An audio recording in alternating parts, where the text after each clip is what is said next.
दोस्तों, आज मैं आपको मांगलिक योग के बारे में बताना चाहता हूँ। हमारी जो किसी भी जातक की कुंडली होती है, अगर हम उसकी कुंडली को लग्न कुंडली से और चंद्र कुंडली से दोनों में मंगल की स्थिति अगर 1, 4, 7, 8 और 12वें स्थान पे देखते हैं घर में, तो हम उसको जो है पूर्ण मांगलिक कहते हैं।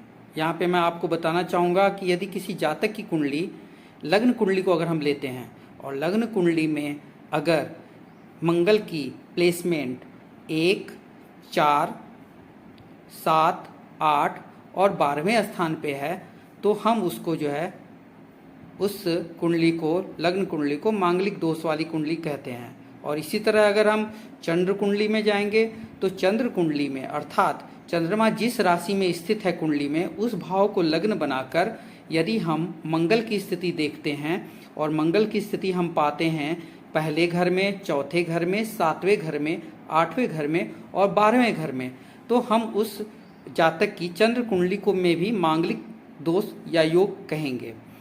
तो मैं यहाँ पे ये बताना चाहूँगा आपको कि जब किसी जातक की लग्न कुंडली और चंद्र कुंडली दोनों में मांगलिक योग होता है, तो हमारे यहाँ लोग उसे पूर्ण मांगलिक कहते हैं। और यह भी कहा जाता है कि जातक का विवाह भी मांगलिक योग वाले जातक से ही होगा या जातिका से ही होगा।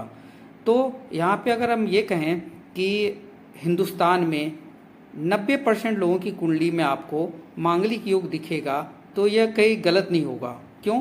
अगर हम सर्वप्रथम एक नॉर्मल दृष्टि से अगर हम कुंडली को देखते हैं तो भारतवर्ष के 90% कुंडलियों में हमें मांगलिक योग ही दिखेगा। और यह आप तो देख ही चुके होंगे, अगर आप किसी भी ज्योतिष के पास गए होंगे तो पक्का वो पहले आपको कुंडली देखते ही बोलता होगा, 10 कुंडलियों में से 8 में बोलेगा कि इस जातक में तो मांगलिक योग है या मांगलिक दोष है, यह कहेगा।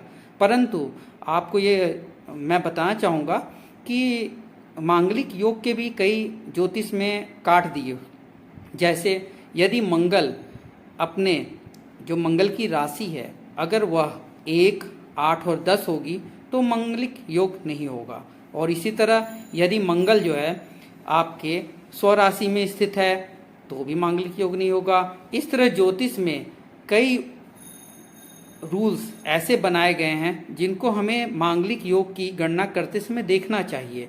आपको ये भी मैं बता दूं कि धनु लग्न की कुंडली में मांगलिक योग नहीं होता है। अब ये क्यों नहीं होता है, इसके पीछे कई लॉजिक है जो कि आप तभी जान पाएंगे जब उसके विश्लेषण में जाया जाएगा। तो आपको ये मैं बताना चाहूँगा कि मांगलिक योग के भी कई ज्योतिष में काट दिए।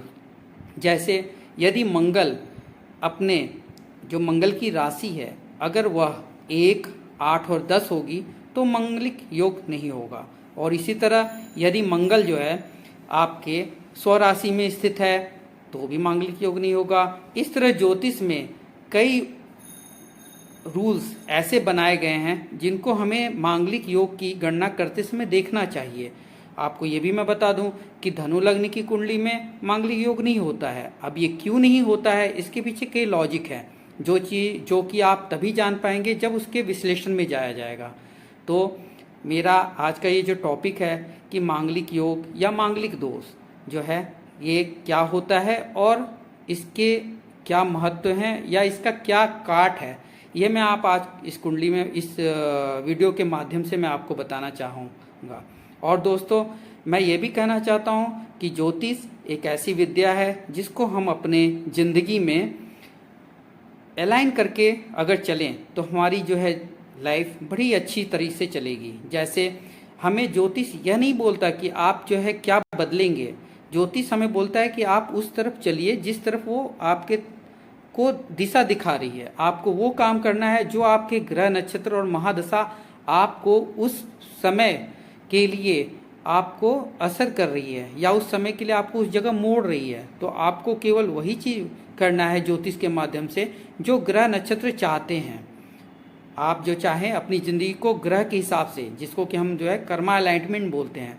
कर्मा अलाइनमेंट थ्योरी एक ऐसी थ्योरी है जिसमें आप जो है अपने महादशा दशा के अनुसार आप अपने ग्रहों को अपनी ज़िंदगी में यूज करके और आप अलाइन करके अपने कर्मों के हिसाब से आप आगे बढ़ सकते हैं और उसका पूरा फ़ायदा उठा सकते हैं।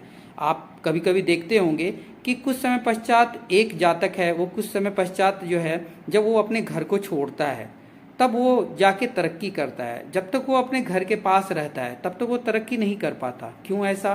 क्योंकि उसकी जो ग्रह दशा चल रही होती है वो उसे यह कहती है कि आप जो है अपने घर या अपने जन्म स्थान को छोड़िए, पर वो जब तक नहीं छोड़ता है तब तक उसका विकास नहीं होता है। अब हमें देखना है कुंडली के माध्यम से कि उसकी दशा ये कह रही है कि नहीं। अगर उसकी दशा ये कह रही है तो वो अगर वो उस चीज़ को करेगा, या और भी दूसरे उपाय हैं, खाली यही नहीं कि घर से ही दूर जाने का।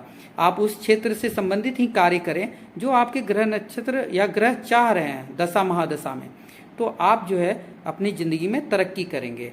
इस तरह की और भी वीडियो के लिए आप जो है मेरे चैनल को सब्सक्राइब कीजिए और देखते रहिए मेरा यूट्यूब चैनल। थैंक यू, धन्यवाद।